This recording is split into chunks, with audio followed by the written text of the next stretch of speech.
I just washed my face. I'm gonna apply a Spicule peel today.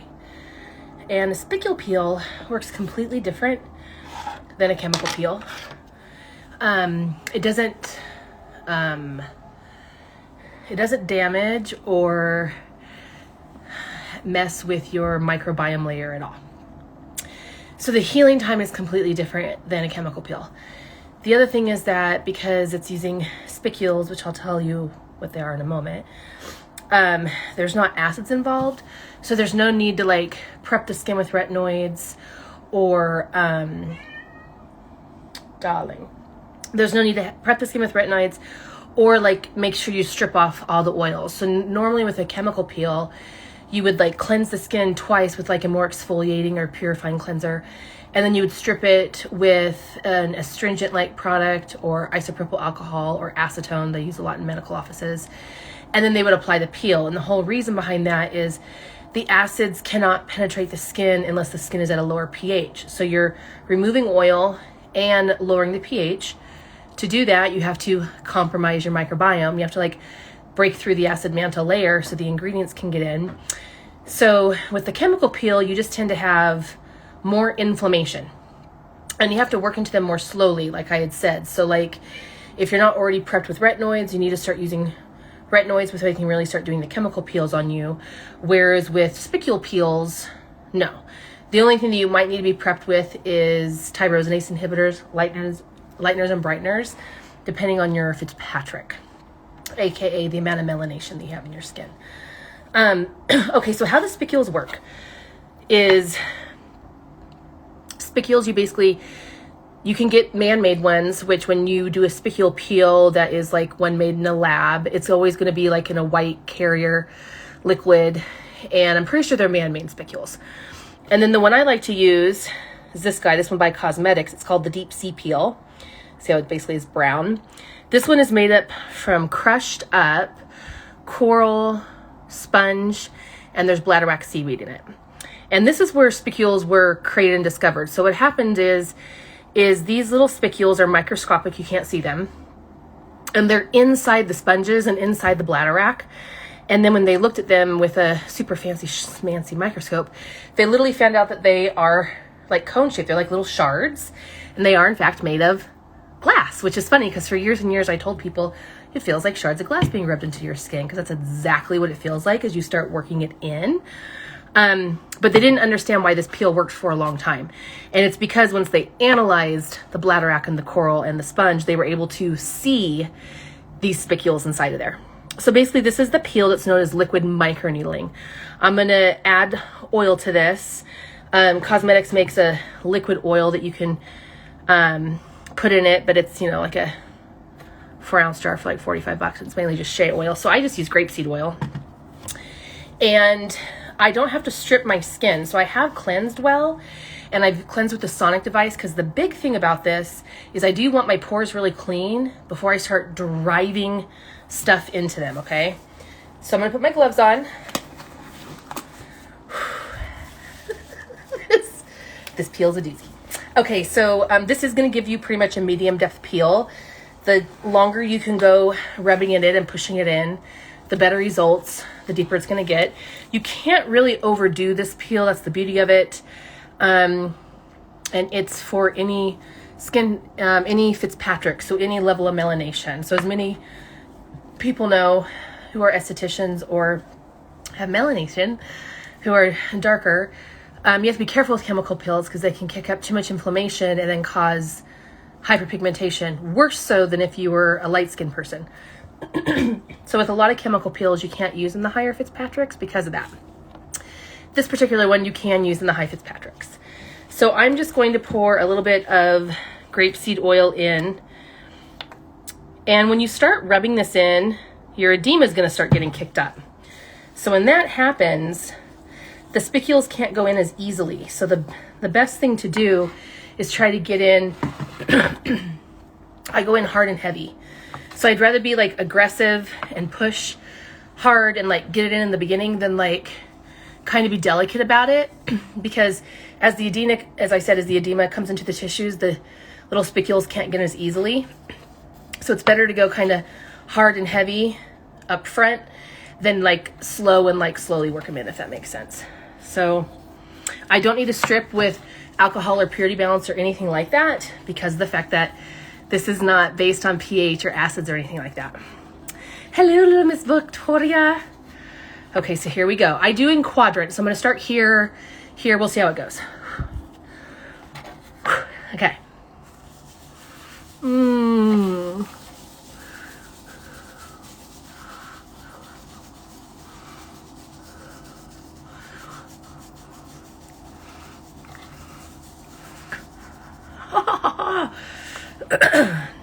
The other thing is, it's way better to do this peel. So when you're getting ready to start your period, you're always the most sensitive. And when you're ovulating, you're always the least sensitive. So anytime you get like waxes or treatments or anything like that, they recommend you do them closer to ovulation so you're not as sensitive. And I was cramping the other night, so I know I'm getting ready to start my period. Not the best time, but you got to do it while you can.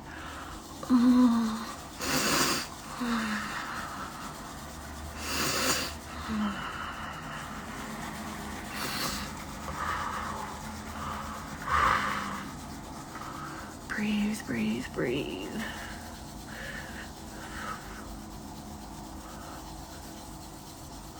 The thing I love about this peel is it gets your sideburns, and I feel the sideburns are the hardest thing to peel. Can I see this now?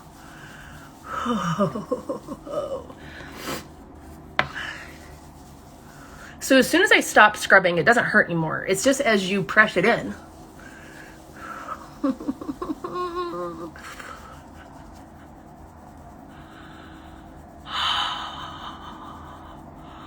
As you can see with this one, you can't get as close to the eye. So this is a better peel for sideburns, skin laxity, pigment issues. If you're wanting to improve more wrinkles and things around the eyes, I would recommend more chemical peel. You can get close to the crow's feet, but you can't get too close down here.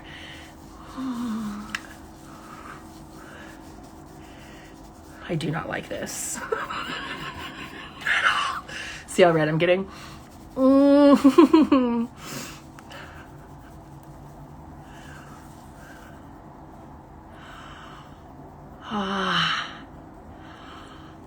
The biggest thing I'm working on is pigment, which is why I'm going so high right here, because last time I did this peel, I focused more down here, and you literally could see a rainbow of pigment that I missed from not going high enough.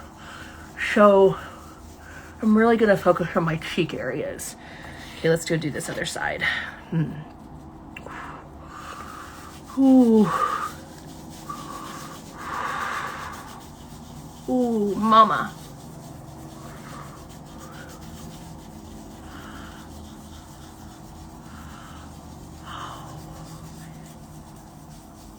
Hey, Audra.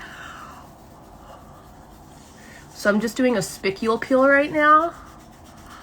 It's a non-acid chemical peel that I feel that this peel can peel you deeper than any medium depth chemical peel. Not the Eileen Brennan Skin Renewal Peeling System.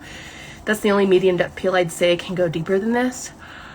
But the fact that it can go so deep without kicking up the inflammation, because you're not giving, I mean, yes, it's kicking up inflammation right as you're doing it, but I'm not compromising the acid mantle at all. And so my acid mantle is not going to have to heal itself or repair itself as part of the post-peel process. So you just get better results. And then of course I'm going to do the no water method. Oh, let me get in here. Oh.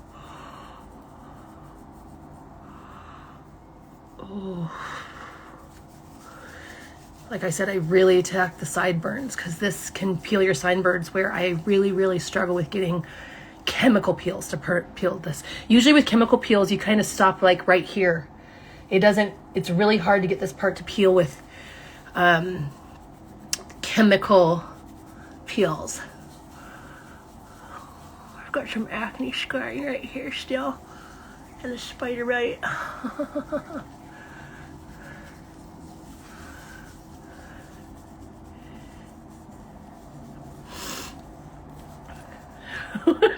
I'm not I'm actually not doing, she's asking, where's my fan? This is the non-spicule, this is the spicule one, the non-chemical peel. So it doesn't get hot. There's no acids. It's not getting spicy on me. It just feels like shards of glass being ripped into the skin. Hey, Tony. Okay, so we're gonna really hit the glabellas because no one's got time for that. It's getting intense. Okay.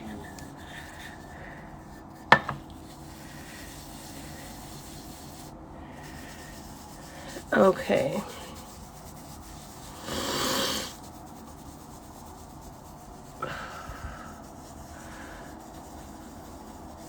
This peel is amazing for like that real like old man looking skin, like what you see like Robert Redford and Brad Pitt, like that real leathery skin.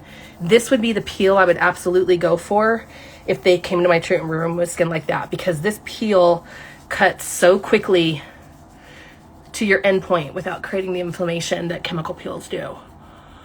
It's not for everyone. Whoops. No kitty kitty.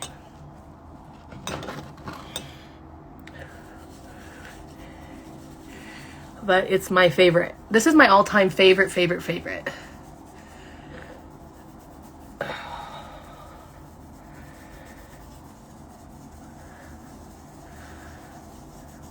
So you can work this peel in as long as honestly you want. I've had people work it into up to 30 minutes. Usually what I do is I work it around the client's face until they're like, can't do it anymore. And then I offer them the gloves and let them do the rest. Because then you control the discomfort more. I'm getting close. I don't bring this one down on the neck as much because the neck on this one on the neck doesn't do as well. The spicules have a harder time pushing out of the neck and chest. So it can create some irritation issues. I find it just works better on the face or on the body. You need fat behind it. Okay, so let's just do some circles in these nasolabial folds. Ay, caramba. We're getting to the end point. And then to remove this, I'm going to go downstairs. Hey, Lacey, it's the same. This one's $175, actually. It's a little bit cheaper because it's not as expensive in product. It's just this spicule powder, and then I send grapeseed oil. You just have to be willing to, you see how I'm uncomfortable. But you can also see how red it is underneath here. Oh.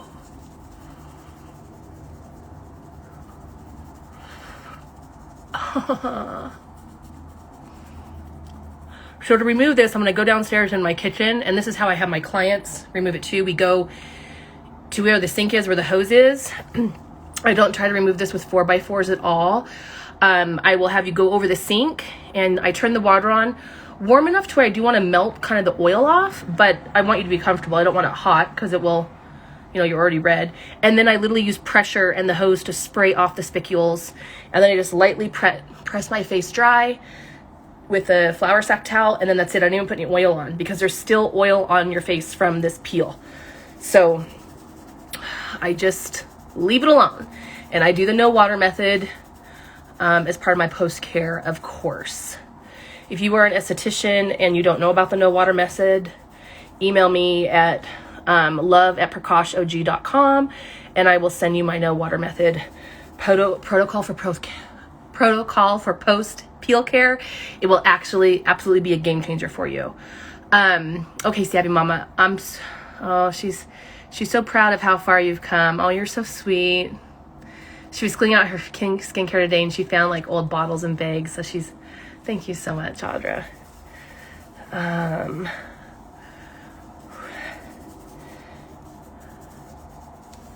Are you still with me, Cindy?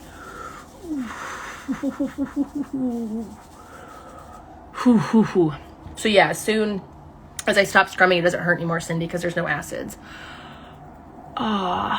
See if I can get up here on the bunny lines. Somebody's trying to request to come on the live with me, but Lisa P, are you wanting to come on the live? Are you having some questions, or was that just an accident? I know that accident that happens sometimes. So let me see if I can get the pigment areas a little bit more, because it's getting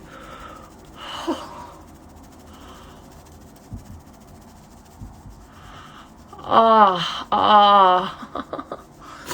Okay.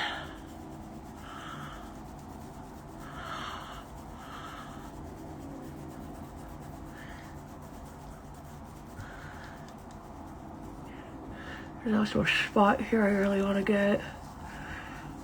Oh. Let's see. Hey, Cindy. Yeah, this is one of my favorite peels. Thanks, Lisa. It's not for everyone. As you can see, it's not comfortable. And the other thing about this peel is I can't guarantee when it's going to fall off. So like with chemical peels, normally they start shedding like between 24 and 48 hours after they were applied. But with this particular peel, the longer it holds on, the better. The longer it holds on, the deeper it's gone. And so I've seen this peel take more like 5-6 days to like fully start coming off. But that's a good thing. Like some people are, they want to force it. They're like, okay, I'm ready. I really want it to come off. But again, the longer you leave it on, the better, because it's regenerating underneath. And when it starts to actually push the skin off, like Jennifer was saying in the post I just posted on my stories, that is when it's safe. Like it comes off when it's ready, when it's safe to come off. When you're having to pull it off prematurely, it's not done going through its healing process yet, and you need to not remove it. And this peel does not tend to peel like a snake. So it's not a sheet peel like a Jesner or a lactic or salicylic or retinoid. This one crumbles off. It tends to because it's basically you've created all these micro tears in the tissues, but not in a bad way. Because again, they've embedded in there these microscopic little liquid microneedling. Where was I going with that? Yeah, it tends to more like crumble and not sheet peel as much. Plus, because we're not using any acids, none of the proteins are coagulating. So it's different. It's not like a sunburn or a chemical burn. It's more like, yeah, it crumbles like a postage stamp. Okay, so I think I'm about tapped out. I'm going to go rinse this off. I hope you guys enjoyed watching me torture myself. And I'll talk to you. Does anybody have any more questions before I let you go?